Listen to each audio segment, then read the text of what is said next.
कहानी की शुरुआत में हम मॉरिस नाम के एक शातिर चोर को देखते हैं जिसे बैंक से चोरी के केस में पुलिस ने पकड़कर उम्र भर की कैद के लिए दुनिया की सबसे सिक्योर जेल एल्केट्रास में कैद करने के लिए ले जा रहे होते हैं। एल्केट्रास एक ऐसी जेल है जिसे समंदर के बीच एक छोटे से आइलैंड पर बनाया गया है। यानी अगर कोई कैदी जेल तोड़कर बाहर भी आता है तब भी वो भाग नहीं सकता, क्योंकि आगे उसका रास्ता पानी रोक लेता है। इसीलिए इस जेल को दुनिया का सबसे सिक्योर जेल का दर्जा हासिल था। यहाँ सिर्फ दुनिया के टॉप क्रिमिनल्स को रखा जाता। लेकिन जल्द ही इस जेल का रुतबा मिट्टी में मिलने वाला था, क्योंकि अब इस जेल में एंट्री हो चुकी थी फ्रैंक मॉरिस नाम के एक शातिर चोर की, जो पहले भी कई बार जेल तोड़कर भाग चुका है। लेकिन इस बार मॉरिस थोड़ा घबरा गया, क्योंकि ये जेल बहुत ही ज्यादा सिक्योर थी। मगर मॉरिस को यहाँ अपनी पूरी जिंदगी बिल्कुल भी नहीं बितानी थी। वो जल्द से जल्द इस जेल से भागना चाहता था। जेल में एंटर होते ही मॉरिस भाग जाने का सोचने लगा।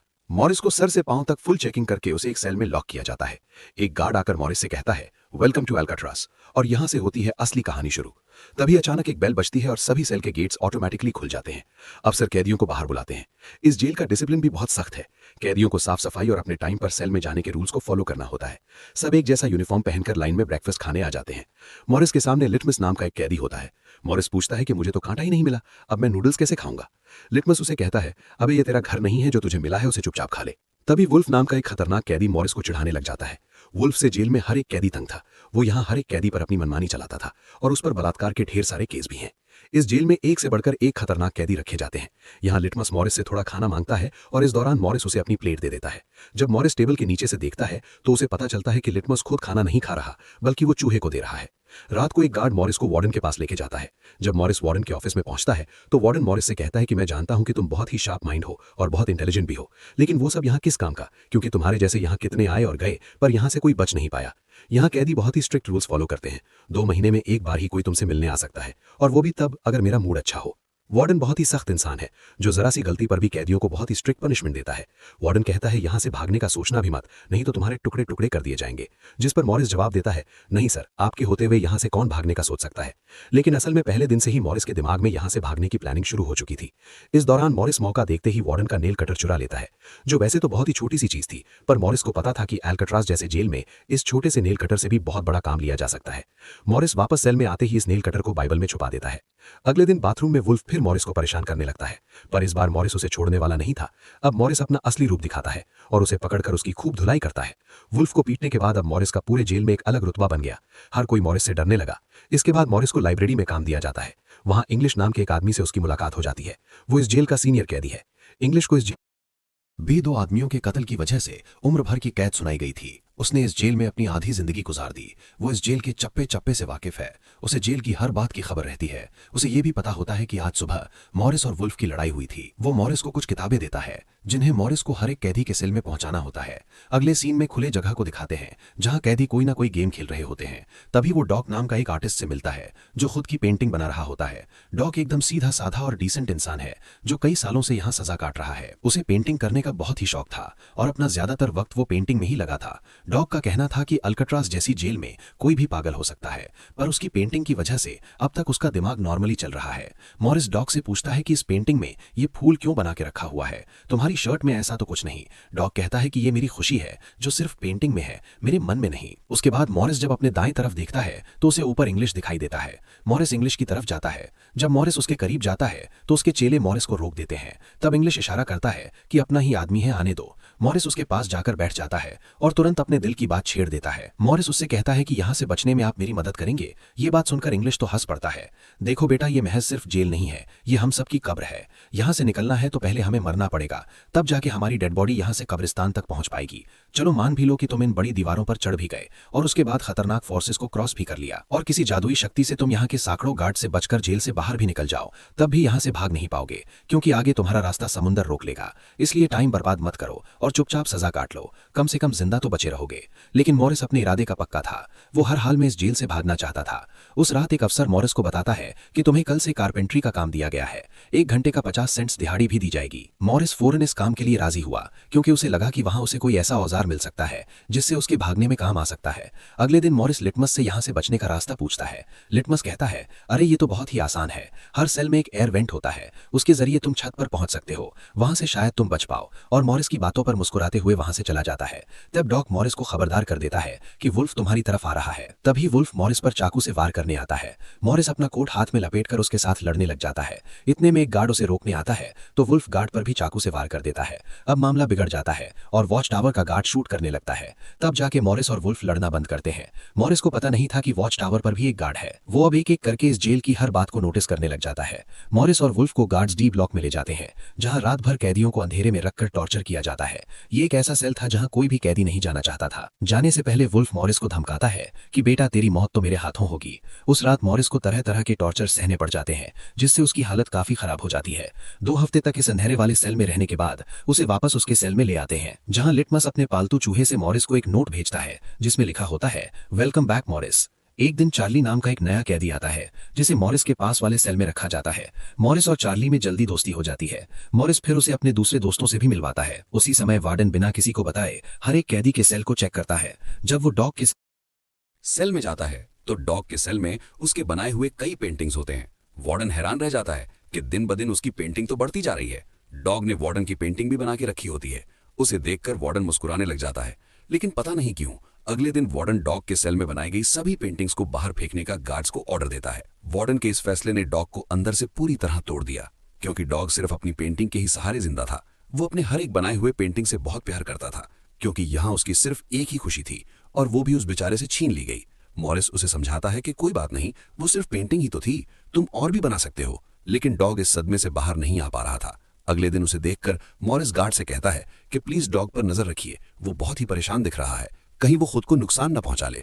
फिर गार्ड मॉरिस को कहता है, तुम अपने काम से काम रखो। डॉग को भी मॉरिस के साथ कारपेंट्री का काम दिया जाता है। तभी डॉग छुपकर मॉरिस की जेब में कुछ रख देता है। उसके बाद वो एक गार्ड को बुलाता है और कारपेंट्री के लिए दी गई कुल्हाड़ी से अपनी 3 उंगलियां काट लेता है और कहता है कि जिन उंगलियों से मैं पेंट नहीं कर सकता उनकी मुझे जरूरत नहीं है। ये कहकर वो चिल्लाने लग जाता है।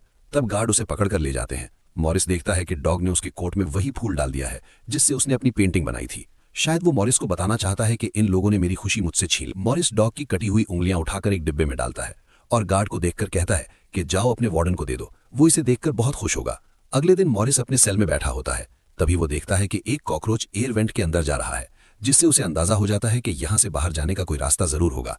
इतने में इंग्लिश आकर बताता है कि डॉग ने खुद की उंगलियां इसलिए काटी क्योंकि उसे पेंटिंग करने की परमिशन रद्द कर दी गई थी, इसलिए उसने तंग होकर अपनी उंगलियां काट ली। ये जानकर मॉरिस को बहुत गुस्सा आता है। अगले दिन डाइनिंग हॉल में वार्डन मॉरिस से पूछता है कि तुम इस डॉग को इतना सपोर्ट क्यों कर रहे हो। वो कहता है ऐसा कुछ नहीं है। ये कहकर मॉरिस वापस टेबल पर जाकर बैठ जाता है। वहां उसकी मुलाकात 2 भाइयों जॉन और क्लैरेंस से होती है, पर मॉरिस उनसे ऐसे बात करता है जैसे वो उन्हें पहले से जानता हो। जॉन और क्लैरेंस दरअसल ये दोनों किसी और जेल में मॉरिस के गैंग में थे। जॉन को अब जेल से भागने का काम आसान लगने लगा, क्योंकि ये दोनों भाई मॉरिस की तरह शार्प माइंड थे और अब ये तीनों जेल से भागने की प्लानिंग करने लगे। दोपहर को चार्ली की गर्लफ्रेंड उससे मिलने आती है। दूसरी तरफ इंग्लिश की बेटी उससे मिलने आई होती है। इंग्लिश अपनी बेटी को देखते ही उसकी आंखों में आंसू आ जाते हैं, क्योंकि उसकी बेटी उसकी गैर मौजूदगी में काफी बड़ी हो चुकी थी और इंग्लिश को अपनी बेटी का बचपन ना देख पाने का बहुत अफसोस था। दूसरी तरफ चार्ली को उसकी वाइफ बताती है कि तुम्हारी माँ बहुत बीमार है और डॉक्टर कहते हैं कि वो 1-2 महीनों से ज्यादा नहीं बच पाएंगी। ये बात सुनकर अब चार्ली भी अल्काट्राज से भागने का सोचने लगता है और इतने में गार्ड आकर कहता है कि बात करने का समय खत्म हो चुका है। अब चार्ली बहुत परेशान होता है। वो उस रात मॉरिस से कहता है कि अगर तुम यहाँ से भागने का प्लान बनाओ तो मुझे भी शामिल कर लेना। अगले दिन मॉरिस, चार्ली, जॉन और क्लैरेंस की मीटिंग होती है। तब मॉरिस उन्हें बताता है कि हर सेल का एयर वेंट ऊपर छत पर खुलता है और दूसरी बात ये कि ये जगह खारे पानी से भरे समुद्र के बीच है, जिसकी वजह से दीवारें कमजोर हो गई हैं।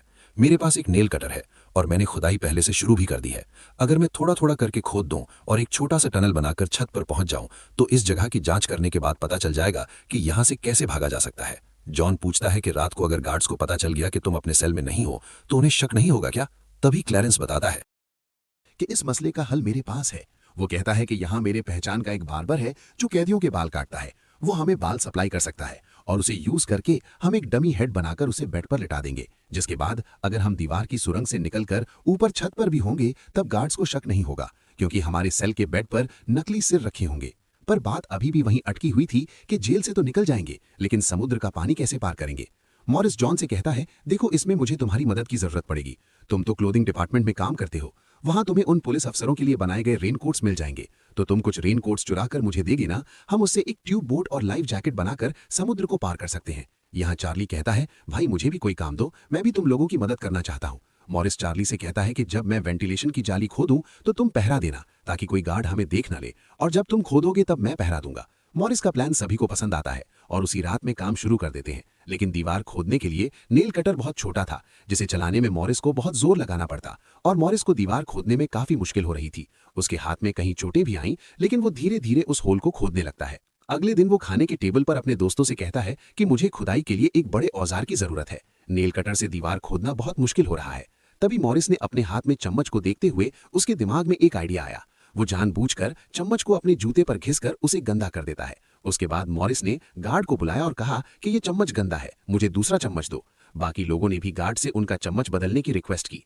गार्ड को इसमें कोई गड़बड़ नहीं लगी और उसने फौरन चम्मच बदलने की इजाजत दे दी। जिसके बाद वो सीधा टेबल की तरफ बढ़ता है, जहां एक और सिक्योरिटी गार्ड सीट पर बैठा होता है। पर जैसे ही वो टेबल पर रखे हुए चम्मच बदलने लगता है तो जॉन ने वहां मौजूद गार्ड को बातों में उलझा लिया, जिसका फायदा उठाते हुए मॉरिस ने एक के बजाय 2 चम्मच उठा लिए और एक को जेब में छुपा कर रख दिया। जिसके बाद वो सीधा अपने सेल में चला जाता है। रात को इंग्लिश उसे बुक देने आता है तो मॉरिस पूछता है कि क्या यहाँ पर वेल्डिंग करने वाला कोई इक्विपमेंट मिलेगा। इंग्लिश समझ जाता है कि मॉरिस के सिर पर अब भी जेल से भाग निकलने का भूत सवार है। वो कहता है कि मैं तुम्हें पहले भी बता चुका हूं कि तुम्हारी कोशिश बेकार हो जाएगी, क्योंकि तुम पकड़े जाओगे और शायद अपनी जान भी गंवा दोगे।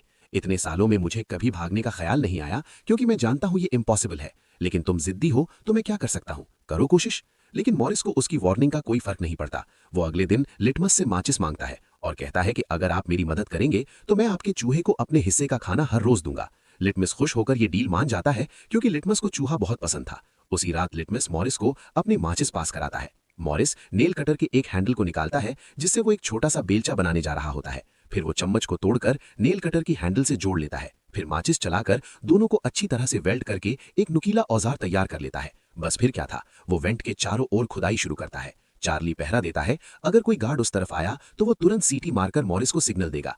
पर पहरा देते देते चार्ली की आंख लग जाती है और तभी वहां पर एक गार्ड आता है।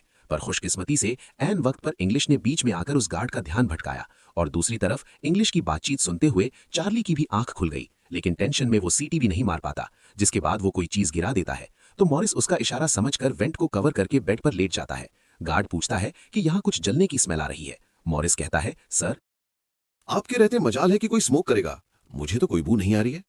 उस गार्ड को भी ठंडक पहुंचती है कि चलो कोई तो मेरी कदर करता है। उसके जाते ही मॉरिस वेंट के चारों ओर कंक्रीट निकाल देता है, लेकिन वो देखता है कि वेंटिलेशन जाली के साथ पेच भी घुसे गए हैं, जिसे काटने के लिए कोई शार्प औजार लगेगा। इस दौरान मॉरिस को जब भी बाहर जाने का मौका मिलता तब वो ग्रिल से निकली हुई सीमेंट को चुपचाप बाहर गिरा देता। अगले दिन कारपेंटर का काम करते हुए वो एक मेटल उठा लेता है जो चाकू की तरह शार्प है, लेकिन चार्ली उससे कहता है कि मेटल डिटेक्टर से बचकर तुम इसे बाहर कैसे ले जाओगे। मॉरिस बहुत ही कॉन्फिडेंस से कहता है कि वो सब मैं देख लूंगा। जब मॉरिस बाहर जाता है तो दरवाजे पर मेटल डिटेक्टर बजने लगता है। दरअसल मॉरिस मेटल को हाथ में उठा लाया था। गार्ड पूछता है कि ये क्यों लेके जा रहे हो। मॉरिस कहता है, सर वो मैंने सोचा कि कपड़े टांगने के लिए से यूज करूंगा। गार्ड कहता है, ज्यादा होशियार मत बनो और वो मुझे दे दो। ये कहकर गार्ड वो मेटल उससे ले लेता है और मॉरिस को पूरी तरह चेक करके जाने देता है। लेकिन अपना हीरो तो हीरो है। दरअसल उसने 2 मेटल चुराए थे, एक हाथ में लाया था और दूसरा शूज में छुपा के रखा हुआ था। उस शार्प मेटल से वो ग्रिल को काट लेता है। अब बारी आती है गार्ड्स को चकमा देने के लिए नकली सिर बनाने का, जिसके लिए ये चारों अपनी जिम्मेदारी का काम करते हैं। चार्ली गार्ड से थोड़ा पेंट मंगवाता है। वो गार्ड से कहता है कि मुझे आर्ट बनाने का शौक है। गार्ड भी इंकार नहीं करता और पेंट उसको लाकर दे देता है। मॉरिस उस होल से निकाले गए कंक्रीट को पीसकर एक पाउडर बनाता है। जॉन नाई की दुकान से बाल इकट्ठा करके लाता है और क्लैरेंस लाइब्रेरी से पुरानी किताबें इकट्ठा कर लेता है। सारा सामान इकट्ठा होने के बाद मॉरिस पानी और पुराने मैगजीन का इस्तेमाल करके एक डमी सिर बनाने लगता है, जिसके ऊपर पेंट और नकली बाल लगाकर बिल्कुल रियल दिखने वाला एक नकली सिर तैयार कर लेता है। साथ ही साथ मॉरिस ने अपने प्लान को और मजबूत करने के लिए नकली कार्डबोर्ड बनाए, जिससे कोई शक नहीं कर पाएगा कि सामने की दीवार में किसी ने सुरंग बनाई है। एक रात मॉरिस ने अकेले ही ऊपर जाने का फैसला किया, जिसके लिए उसने अपनी बनाई गई नकली खोपड़ी को बेड पर रखा और उसे गर्दन तक कंबल से ढक लिया। जिसके बाद वो नकली कार्डबोर्ड लेकर सुरंग से बाहर निकल आता है। वहां मॉरिस पाइप्स को पकड़कर धीरे धीरे ऊपर छत पर चढ़ जाता है। दूसरी तरफ चार्ली बाहर पहरा दे रहा होता है। छत पर पहुंचने के बाद मॉरिस देखता है कि वहां ऊपर एक लोहे का ग्रिल है, जिस तक वो कूद कर भी नहीं पहुंच पाता। इसी बीच एक गार्ड आता है और चार्ली से पूछता है कि इतनी देर रात तक तुम पेंट क्यों कर रहे हो और तुम्हारा दोस्त मॉरिस आज इतनी जल्दी क्यों सो गया। चार्ली कहता है कि जी सर, आज मॉरिस कारपेंट्री का काम करते हुए थक गया था, इसलिए वो जल्दी सो गया। तभी अचानक गार्ड के हाथ से उसकी लाठी नीचे गिर जाती है। उसे उठाते हुए वो देखता है कि मॉरिस के बाल बहुत अजीब दिख रहे हैं। अब चार्ली डर के मारे कांपने लगता है कि आज तो काम से गए। गार्ड मॉरिस के सेल के अंदर हाथ घुसाकर उसके बाल टच करता है तो मॉरिस पूछता है, क्या हुआ सर, मेरे बाल इतने खूबसूरत हैं क्या। लकीली एन वक्त पर मॉरिस नीचे आकर वहां लेट गया था। अगले दिन मॉरिस अपने साथियों को बताता है कि छत पर एक रास्ता है, लेकिन उसे एक ग्रिल से बांध के रखा हुआ है और वो ग्रिल बहुत ऊंचाई पर है। मुझे एक और साथी की मदद चाहिए। तब जॉन कहता है कि मैंने अपना वेंट पूरी तरह खोद दिया है, आज रात मैं भी वहां पहुंच जाऊंगा, दोनों मिलकर ग्रिल को खोलेंगे। उसी रात मॉरिस और जॉन अपने वेंट्स के जरिए छत पर पहुंच जाते हैं। जॉन मॉरिस को उठाता है और मॉरिस ग्रिल को पकड़ लेता है। जॉन देखता है कि ये लोहे का ग्रिल बहुत ही मजबूत है और उसे पूरी तरह से वेल्ड किया गया है। उसे निकालने का एक ही रास्ता है और वो है इसे ड्रिल मशीन से काटना। अगले दिन म्यूजिक क्लास में सभी अपनी अपनी मर्जी का इंस्ट्रूमेंट बजा रहे होते हैं। तभी मॉरिस की नजर वहां रखे एक छोटे से पंखे पर पड़ती है, जिसे देखकर मॉरिस को लगता है कि वो इस पर काम करके एक मशीन बना सकता है, जिसके लिए वो चार्ली से कहता है कि तुम किसी तरह करके इस पंखे को यहां से छुपा लो। चार्ली बड़ी आसानी से इस छोटे से पंखे को अपने इंस्ट्रूमेंट बॉक्स में छुपा कर रख देता है। जब चार्ली बाहर आता है तो गार्ड्स उसके इंस्ट्रूमेंट बॉक्स को चेक भी करते हैं, लेकिन उन्हें पंखा नहीं नजर आता और चार्ली को जाने दिया जाता है। वो पंखा जैसे ही मॉरिस के हाथ लगता है तो मॉरिस उस पर काम करना शुरू कर देता है और कई घंटों बाद मॉरिस उस पंखे से एक ड्रिल मशीन तैयार कर लेता है। उस रात मॉरिस और चार्ली छत पर चढ़कर उस लोहे की रॉड को ड्रिल मशीन से काटने लग जाते हैं। ड्रिल मशीन की आवाज काफी तेज थी, जो कि ड्रिल की आवाज को सुनकर गार्ड्स ऊपर आने लगते हैं, लेकिन तब तक मॉरिस ग्रिल का एक रॉड काट देता है और ड्रिलिंग की आवाज बंद हो जाती है। ड्रिल की आवाज बंद होने के बाद गार्ड उसे नजरअंदाज करके वापस चला जाता है। अब इन चारों ने भागने के लिए अपने सभी रास्ते खोल दिए थे, जिसके बाद वो मंगलवार की रात को दुनिया की सबसे सिक्योर जेल एल्काट्राज से भागने वाले थे, जिससे आज तक कोई भी नहीं भाग पाया था। अगले दिन फिर उनकी मीटिंग होती है और वो भी मूवी हॉल में, जहां सब मूवी देख रहे होते हैं। मूवी की आवाज के बीच मॉरिस जॉन और क्लैरेंस से पूछता है कि क्या तुम्हारा वेंट तैयार हुआ है और उन रेनकोट्स का क्या हुआ जिससे हम ट्यूब्स और लाइफ जैकेट्स बनाने वाले थे। वो बताते हैं कि सब तैयार है, हमारा डमी सिर भी एकदम रेडी है, बस बच निकलने की देरी है। अगली सुबह नाश्ते के दौरान मॉरिस ने डॉग के दिए हुए फूल को टेबल पर रखा। वार्डन ने जब इस फूल को देखा तो वार्डनर उनकी टेबल पर आकर वहां रखे हुए फूल को मसल देता है। ये देखकर लिटमस को बहुत गुस्सा आता है, क्योंकि ये फूल डॉग का फेवरेट था और डॉग मर चुका था। लिटमस तो गुस्से में उस पर हमला करता है कि एक तो तुमने डॉग को मार दिया और दूसरी तरफ तुम उसकी दी गई एक छोटी सी निशानी को भी नहीं छोड़ रहे हो। लेकिन जैसे ही वो वार्डन पर हमला करता है, उसे अचानक हार्ट अटैक आ जाता है और वो नीचे गिर पड़ता है। मॉरिस को वार्डन पर बहुत गुस्सा आता है और चारों उसी रात बच निकलने का फैसला करते हैं। मॉरिस आधी रात का इंतजार कर रहा होता है ताकि गार्ड्स का पहरा जरा कमजोर हो जाए तो हम आसानी से बच निकल पाएंगे। तभी मॉरिस के सेल में इंग्लिश उसे कुछ बुक्स देता है, तो मॉरिस कहता है कि आखिरी बार तुमसे हाथ मिलाना चाहता हूं। इंग्लिश समझ जाता है कि मॉरिस ने यहां से बचने का पक्का प्लान बना लिया है। वो चुपचाप यहां से चला जाता है, लेकिन फिर जो होता है वो मॉरिस ने बिल्कुल भी नहीं सोचा था। वार्डन अचानक उसके सेल को चेक करने आता है, जैसे किसी ने उसके प्लान के बारे में बता दिया हो। मॉरिस बहुत ज्यादा घबरा जाता है, क्योंकि इतने महीनों की मेहनत के बाद उसकी मेहनत पर पानी फिरने वाला था। वार्डन ने मॉरिस के सेल के हर एक कोने को चेक करने का हुक्म दिया। गार्ड मॉरिस के सेल की हर एक चीज को चेक करता है, लेकिन मॉरिस कोई आम कैदी नहीं था कि उसने कोई छोटा मोटा प्लान बनाया था, बल्कि उसने एकदम साफ और परफेक्ट प्लान बनाया था, जिसे वार्डन तो क्या बल्कि वार्डन का दादा भी नहीं पकड़ सकता था। यहां तक कि गार्ड ने जब खास उस जगह से सूटकेस हटाया जहां मॉरिस ने सुरंग करके भागने का रास्ता बनाया था, तो वहां भी मॉरिस नहीं पकड़ा गया, क्योंकि उसने पहले से ही एक नकली कार्डबोर्ड बनाकर दीवार में बिल्कुल बारीकी से फिट कर लिया था। जब वहां कुछ नहीं मिलता तो वार्डन और गार्ड चले जाते हैं, लेकिन गार्ड बताता है कि मॉरिस और चार्ली रात भर बातें करते रहते हैं, मुझे तो दाल में कुछ काला लग रहा है। वार्डन कहता है ठीक है, कल तुम मॉरिस का सेल चेंज कर दो, जिससे वो दोनों ना साथ रहेंगे और ना ही बात कर पाएंगे। अगले दिन ब्रेकफास्ट के टाइम पर वुल्फ मॉरिस को फिर धमकाता है और मॉरिस से कहता है कि आज रात तुम्हारी आखिरी रात होगी। मॉरिस अपने साथियों से कहता है कि ये गधा ठीक कह रहा है, आज रात यहाँ मेरी आखिरी रात ही होगी। लेकिन दोपहर को ही वुल्फ मॉरिस पर चाकू से वार करने जाता है, तभी इंग्लिश बीच में आकर वुल्फ को पकड़ लेता है। दरअसल इंग्लिश भी मॉरिस की मदद करना चाहता है। वो कामयाब हो या ना हो, लेकिन इंग्लिश मॉरिस के काम में मदद करना चाहता है। उस रात मॉरिस, जॉन, क्लैरेंस और चार्ली ने अपने अपने वेंट के रास्ते से निकलकर ऊपर छत पर मिलने का फैसला किया। यहाँ तो चार्ली अपने साथियों के साथ भागने के लिए राजी हो जाता है, लेकिन फिर जैसे ही वो सेल में पहुंचता है तो उसे घबराहट होने लगती है। सेल में अकेला बैठकर उसने प्लान में शामिल ना होने का फैसला किया और उसके बाकी 3 साथी अपने अपने वेंट के रास्ते से निकलकर ऊपर छत तक पहुंच जाते हैं। वो तीनों काफी देर तक चार्ली का इंतजार करते हैं, लेकिन काफी टाइम गुजरने के बाद जब उन्हें लगता है कि चार्ली नहीं आएगा तो वो चार्ली को छोड़कर निकलने का फैसला कर लेते हैं। वो तीनों अपने प्लान के मुताबिक आगे बढ़ने लगे, लेकिन इधर चार्ली की आंखों के सामने उसकी आजादी का सपना दूर होता जा रहा था। वो तीनों धीरे धीरे सर्च लाइट से छुपकर भागने लगे। इस तरह से वो छुप छुप कर बिल्डिंग के एंड पर पहुंच जाते हैं। तभी सेल में बैठे चार्ली के दिल में जोश आता है और वो भी भागने का इरादा कर लेता है। वो अपने वेंट के रास्ते से निकलकर ऊपर छत तक पहुंच जाता है, लेकिन अब बहुत देर हो चुकी थी, क्योंकि वो अकेला वहां ऊपर के उस दरवाजे तक नहीं पहुंच पा रहा था। यानी उसने अपनी आजादी का मौका डर की वजह से गवा दिया। दूसरी तरफ वो तीनों छत पर पाइप से लटक कर नीचे जमीन पर आ जाते हैं और टावर में बैठे सिक्योरिटी गार्ड की नजरों से बचते हुए जेल की आखिरी आखिरी दीवार तक पहुंच जाते हैं और फिर वो तीनों बारी बारी उस फेंस की दीवार पर चढ़कर जेल से बाहर निकल आते हैं। अब वो तीनों तेजी से दौड़ते हुए समंदर के किनारे आ गए। फिर वो तीनों रेनकोट को निकालकर उसमें मुंह के जरिए हवा भरने लग जाते हैं। मुंह से भरने में उन्हें काफी टाइम लग रहा था, लेकिन इसके अलावा उनके पास कोई दूसरा रास्ता नहीं था। इसीलिए वो तीनों अपनी पूरी जान लगाकर जैसे तैसे करके रेनकोट से बनी ट्यूब बोट को आखिरकार फुला देते हैं और बोट को पानी में डाल देते हैं। इस तरह से ये तीनों अल्कट्राज के रुतबे को मट्टी में मिलाते हुए भाग जाते हैं। अगली सुबह एक गार्ड हर सेल को चेक कर रहा होता है। शुरुआत में गार्ड को सब कुछ नॉर्मल दिखाई देता है, लेकिन जब वो चार्ली के पास पहुंचते हैं तो चार्ली अपने सेल में भूत की तरह खड़ा होता है और दिल ही दिल में खुद को ताने दे रहा होता है कि काश कल रात को थोड़ा सा हिम्मत जुटा लेता तो शायद बाकी लोगों के साथ बच निकल जाता। गार्ड पूछता है कि तुम्हारा दोस्त ये इतनी देर तक क्यों सो रहा है। ये कहकर वो मॉरिस के सेल में जाकर उसे आवाज देता है, लेकिन मॉरिस की तरफ से कोई जवाब नहीं मिलता। तो गार्ड को गुस्सा आता है और वो सेल खोलकर उसे बालों से पकड़कर उठाने की कोशिश करता है, लेकिन जब गार्ड उसे जोर से ऊपर की तरफ खींचता है तो सिर नीचे गिर जाता है। ये देखकर गार्ड के पैरों तले जमीन ही खिसक गई, क्योंकि मॉरिस अब सेल में नहीं बल्कि बाहरी दुनिया के मजे ले रहा है। बेड पर तो उसने अपना डमी हेड छोड़ दिया था, जिसके बाद पूरे अल्कट्रास में सायरन बजने लग जाते हैं। पूरे जेल में ये बात फैल गई कि जेल से कुछ कैदी भाग चुके हैं, जिसके बाद वार्डन जेल के चप्पे चप्पे में उन तीनों को ढूंढने लगता है। जब वो तीनों जेल के अंदर नहीं मिलते तो वार्डन समुद्र में एक सर्च ऑपरेशन चलाता है। वार्डन को यकीन नहीं होता कि वो तीनों बच निकले। उसे लगता है कि जरूर तीनों पानी में मरे होंगे, पर अंदर ही अंदर वार्डन जानता था कि वो तीनों बहुत ही स्ट्रांग थे। उन तीनों ने समुद्र के पानी को पार करके अब आजादी का सांस ले रहे होंगे। वार्डन से हेडक्वार्टर के अफसर सवाल पर सवाल उठा रहे होते हैं, तुम क्या सो रहे थे जब वो तीनों बच निकले। वार्डन बहुत ही टेंशन में होता है, लेकिन तभी वहां पर वार्डन को डॉग का वही फेवरेट फूल मिलता है। इसका मतलब ये था कि मॉरिस वार्डन से डॉग का बदला भी लेना चाहता था। तब सर्च टीम का हेड आकर बताता है कि सर हर तरफ सर्च हो चुका है, लेकिन उनकी बॉडीज नहीं मिली। अब वार्डन अपनी नौकरी और खुद की इमेज बचाने के लिए उसे कहता है कि जैसा मैं कहता हूँ वैसे रिपोर्ट लिखो कि उन तीनों ने बचने की कोशिश की, लेकिन वो तीनों पानी में डूबकर मर गए। लेकिन वॉल्टन की इस बात पर किसी को भी भरोसा नहीं हुआ, जिसके बाद मॉरिस अल्कट्राज जेल तोड़ने से पूरी दुनिया में जीनियस के नाम से मशहूर हुआ। इस घटना के 1 साल के बाद अल्कट्राज जेल को बंद कर दिया गया, क्योंकि अब इसकी कोई गारंटी नहीं थी कि यहाँ से कोई बच नहीं सकता। इस तरह से सच्ची कहानी पर बनाई गई ये फिल्म खत्म हो जाती है।